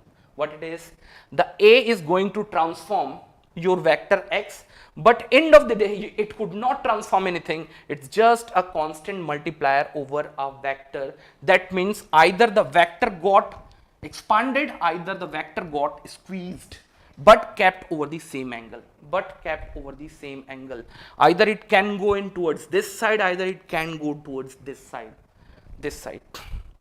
Could you understand?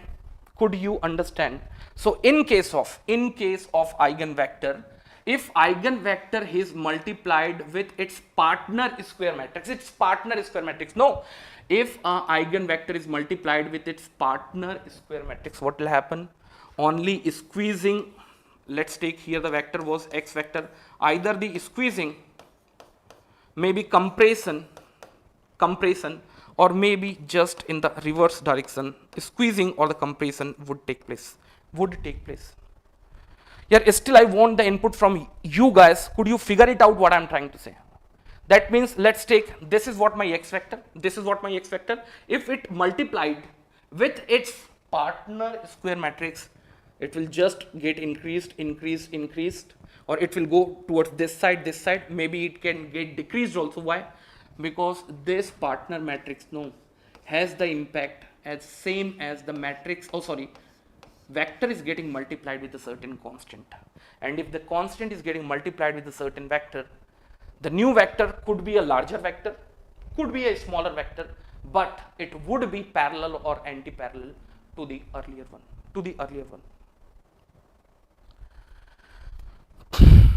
No, still I want the input from each one of you, and if you guys are wanting me to repeat it again, I'll just repeat it once again.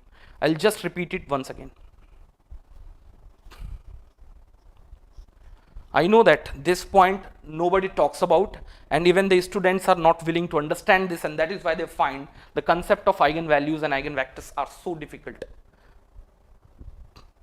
If you guys are wanting me to repeat it again, you can just put it over the comment box. I'll repeat it again.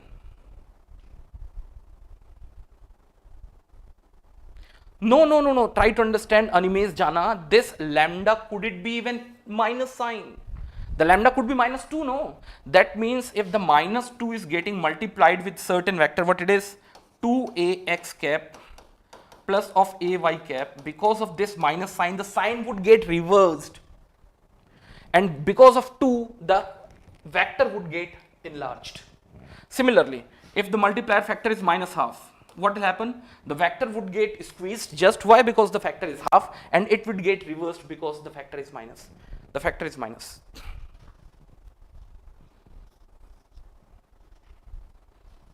I want more number of comments. Then we'll move forward.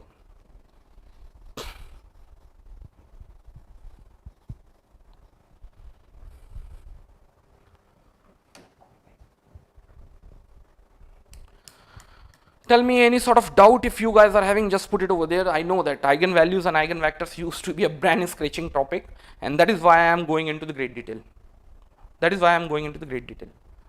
Sir, please explain again. Okay. Just understanding this. So nobody should confuse between how the matrix have become a vector. See, the vector matrix, vector. Yes, just the way of the representation got changed. The 2 have become a first element in the column matrix, the 1 have become a second element in the column matrix. So nobody should have any doubt how the vector has been written with x. That's the first thing. Second, here the a and x, once they are getting multiplied, this vector, if it is getting multiplied with a, what is happening over here? Now the complete vector, maybe its magnitude got increased or decreased, and even its angle also got changed. Angle got also changed. But what is happening over there? If you talk about a matrix A and if it gets multiplied with its own eigenvector, when it gets multiplied with the own eigenvector, but here I did not calculate that, sir, this is what my this is what my square matrix, and for this square matrix this is what your eigenvector. No, I did not do that. But once in future, if I'll have a square matrix and once I'll multiply with its eigenvector, you will get to know the result would be very same as constant getting multiplied with a vector. That means the complete vector is either getting extended, either getting squeezed. Anyways, you can write few important fact. Write down few important fact. Corresponding eigenvectors and square matrix. Corresponding eigenvectors and square matrix. Corresponding eigenvectors and square matrix. Results. Corresponding eigenvector and square matrix. Result.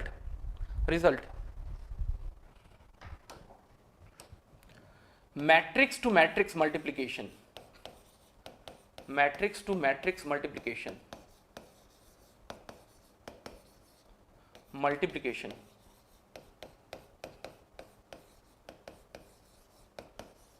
Multiplication into the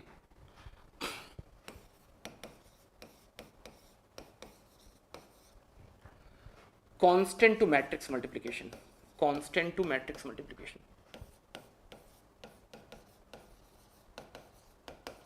Even I will show you few of the examples. Graphically, I am going to discuss this particular topic in great detail. I know it's very important topic. Is that part clear? Now go ahead. See, I'll again recall AX, where the A was a square matrix and X is a column matrix. Keep in mind. If you want, you can even write the order also. It's the n cross n. Here it's the n cross 1. Was equals to of lambda. Nobody should ask what would be the order of lambda. Lambda is a constant which is getting multiplied with the column matrix n cross 1.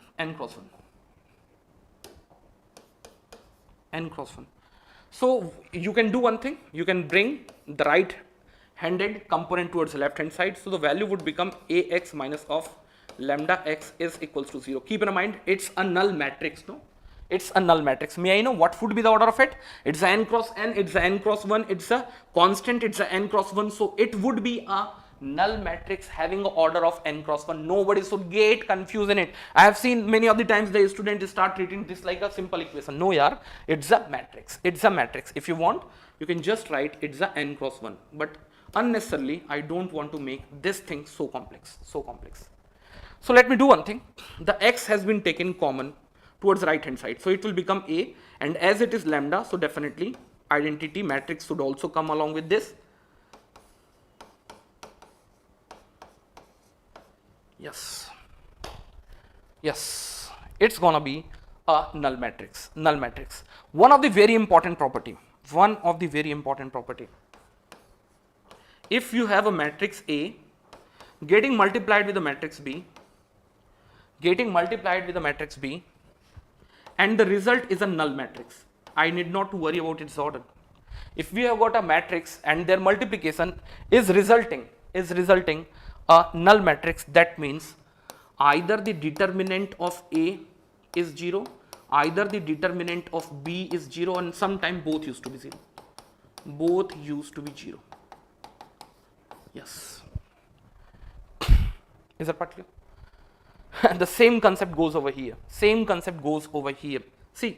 the X is a column matrix, and the determinant cannot be found for this. And if the multiplication of A and B is becoming 0, so either the determinant of this, either the determinant of this, either the determinant of both has to be equals to 0. I cannot take the determinant of this because it's a column matrix, but yes, I can talk about the determinant of the first element, and from where I get a very important outcome, A minus of lambda I is equals to of 0. And from here you are going to calculate your eigenvalues.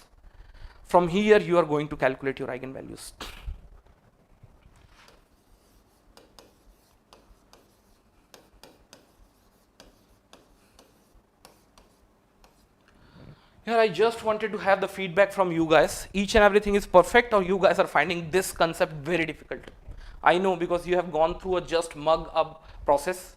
Sometime the new concept which has been told to you guys, you find yourself very difficult.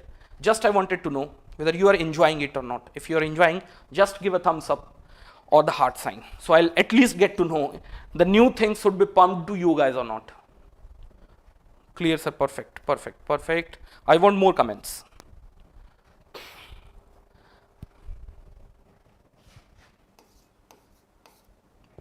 So it's gonna be mod of a minus of lambda I is equals to of 0. Lambda I is equals to of 0. Is that part clear? Yes, perfect. No, that's fine. That's fine. That's fine. Is that part clear? So let me go ahead. Let me go ahead and straight away jump it to the few number of problems. Few number of problems.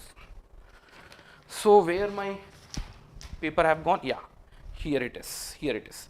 And I need to get the eigenvalues. I need to get the eigenvalues for this square matrix. I need to get the eigenvalues for this square matrix. Yes. Find the eigenvalues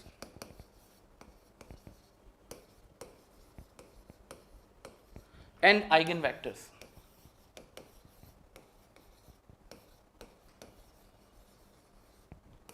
find the eigenvalues and eigenvectors, and the problem is being given as question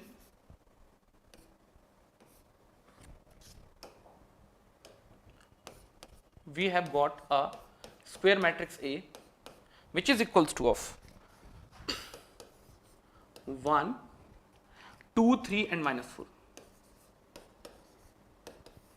I need to get the eigenvalue for that. I need to get the eigenvalue for that. And then we'll calculate its eigenvector. Then we'll calculate its eigenvector. Okay. So what's going to be the approach for the calculation of the eigenvalues? What's going to be the approach? You just had to take the determinant of a minus of lambda I and has to compare with 0. We have seen this derivation just in last slide. We have seen this derivation just in last slide. Yes or no? So here a minus of lambda I assume you know how the lambda I would be adjusted with this. Lambda is just going to be a constant. I is going to be identity matrix with the order of 2 cross 2. So it would become minus lambda 0 0 lambda. End of the day it would be land up with 1 minus of lambda 2 3 minus 4 minus of lambda is equals to 0. Is equals to 0. Is the part clear? And once you multiply them together, you will get a function of lambda which has to be compared with 0, and the roots of this quadratic equation would give you the values of lambda. Can you tell me what's going to be the lambda over here? So already I have calculated it. So value of lambda is somewhere. The value of lambda is somewhere 2 and minus 5. 2 and minus 5. Yes, obviously yes. Now taking the reference of 2 and minus 5, I would go into the next step and I would try to get the eigenvectors taking the reference of 2 and minus 5. So what I am going to do, I am taking the reference of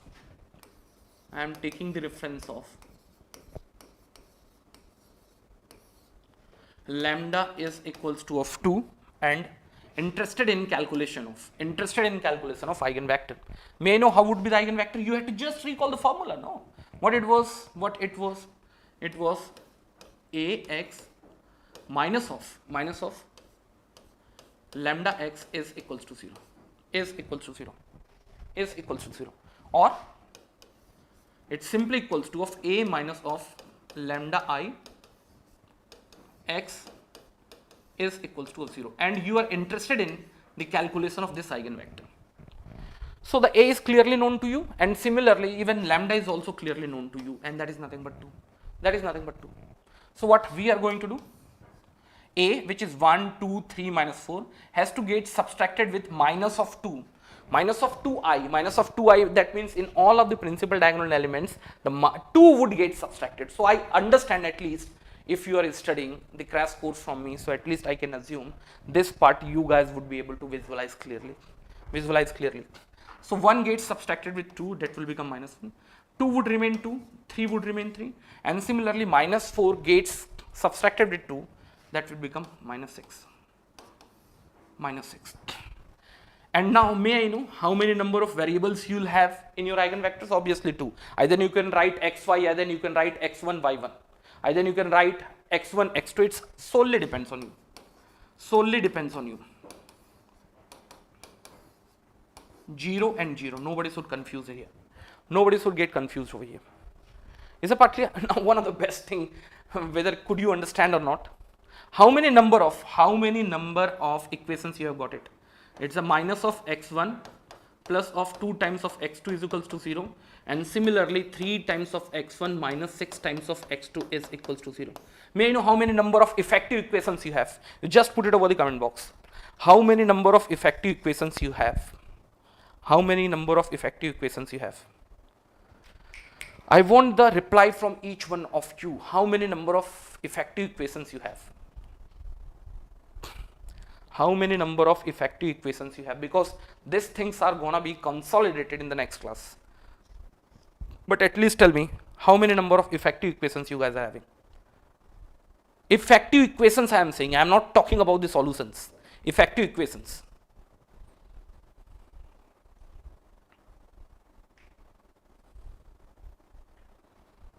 Only one effective equations you have. See, the 3 got multiplied in the equation number 1 and it built the equation number 2. Now the people may say, no sir, we are looking that the 2 number of equations are there. No, need not to worry about it. Otherwise, you can multiply with 4, you can multiply with 5, you can multiply with 6, minus 2, minus 3, and you can make infinite number of equations, and end of the day you will say, sir, I have got the infinite number of equations. No dear, they are linearly dependent equation. As such, they are not 2 different equations, they are solely same equations. They are solely same equations. So may I know how many number of values you will be getting for x1 and x2? So you need not to worry about this at all, because they have been very same equation. You just focus over the minus x1 plus of 2 times of x2 is equals to 0, is equals to 0. And from here you can confront like x1 is equals to of 2 times of x2. x1 is equals to of 2 times of x2. That means the eigenvector was x1 and x2. For the time being, if the x2 was being kept as k, by default the x1 would become 2k, or you can have the k can be brought it out, the result would be 2 and 1. So may I know what are the eigenvectors you have corresponding to the eigenvalue 2? You can have any non-zero real value of k. I repeat, any non-zero real value of k. Those all would be eigenvectors corresponding to the eigenvalue lambda is equals to 2. Like, if you keep k is equals to 1, the value becomes 2, 1. Similarly, if you keep k is equals to 2, it becomes 4, 2. Similarly, if you keep k is equals to 3, it becomes 6 and 3. End of the day, eigenvectors is a non-unique vector, and you will have the infinite number of eigenvectors corresponding to the any eigenvalues. See, how many number of infinite eigenvectors you can have? Infinite. That is what I am saying. Whenever you deal with any sort of problem where you had to go through a eigenvector, end of the day, how many number of variables was getting involved? The 2 number of variables was getting involved, but the effective number of equations was only 1. That is why the infinite solution have come into the picture. And now, if you have a matrix A which is in structure of 3 cross 3, again you will come to this position, but here the number of element into your column matrix or into your eigenvectors would be 3, and in that case the number of effective equation would be lesser than 3. And if you have the number of effective equation lesser than 3, again you will have the infinitely many solution. See, once you are calculating, even in between you can also cross check whether you are going into the correct direction or not. See, if instead 3 minus 6, if it could have been 3 plus 6, then this equation and this equation could have been the 2 distinct equation, and there you will get only one solution as x1 is equals to 0 and x2 is equals to 0. And as far as the concept of eigenvectors are concerned, for any corresponding eigenvalues you will have infinite number of eigenvectors. you'll have infinite number of eigenvectors, so that is also a cross checkpoint. Anyways, so many things are there to reveal. I cannot just tell each and everything over here itself. Now, people will also ask, sir, why the infinite number of eigenvectors we had? Here it would be no, it would be see. If you have a vector x like this till this point, and if that x got transformed with A, still it is a constant matrix multiplication. That means this complete vector either would get expanded in the same axis, or either it would go towards the lower side in the same axis. Now what is happening over here? If this vector has been extended little a bit and I have called it x2, if the A into x was same as the multiplication between the vector with the constant, if instead the x1, if I have taken another vector x2, the same matrix is going to do the same fundamental process with the next vector, provided both has to be the parallel vector. So how many vectors you can have? The infinite number of vector you can have. This one, even this one, even this one, even this one. So anyways, before freezing today's class, because the tomorrow's class dedicatedly I would be taking the number of problems, and obviously I also had to talk about the type of solutions. So the concept which could be figured out from the eigenvectors as well as eigenvalues. Need not worry about the eigenvectors and eigenvalues, just focus over a situation. Sir, can a vector is getting multiplied with its transformed or transformation matrix? But here there is no transformation, it's just squeezing, just enlarging or squeezing on the same axis. Can it be taken place? You say, sir, okay, probably. And if it happens, so Ax, should it be written as lambda times of x? What is the lambda over there? Lambda is a constant which is getting multiplied with a vector or maybe a column matrix. Put together, it's just enlarging or squeezing. Now, when this situation will arrive, what you will do? Lambda x got towards left hand side. You took the situation when the A dot B used to be 0, either the determinant of A or either the determinant of B has to be equals to 0. Here the x is a column matrix, you cannot take its determinant, whereas A minus of lambda x is a square matrix, its determinant has to be 0. You got it. And now whenever you talk about the eigenvalues are also called characteristic values. There are so many names, anyways we are going to unfold in tomorrow's class. You can easily calculate from that. Now once the eigenvalue is calculated, you got to know about its eigenvector. Yes, eigenvectors is also got to be known. But the one next question comes to mind, sir, will we have a unique eigenvector? No, you can't have. Graphically you have seen, you can't have. This would also get enlarged, or compressed. If you have any vector on the same axis, the same process would take place, which is nothing but the matrix to matrix multiplication would be equals to of constant to matrix multiplication. Obviously, yes. So how the infinite number of solution would come? Whenever you come to this position, no, and whenever you come to a linear homogeneous form of equation, always you will see the number of effective equations are lesser than the number of unknowns. Like how many number of unknowns we have? The 2 number of unknowns we have. How many number of effective equations you have? Only 1 effective equations you have, and then only you will get the infinitely many solution. Yes, in eigenvector you will always have infinitely many solution.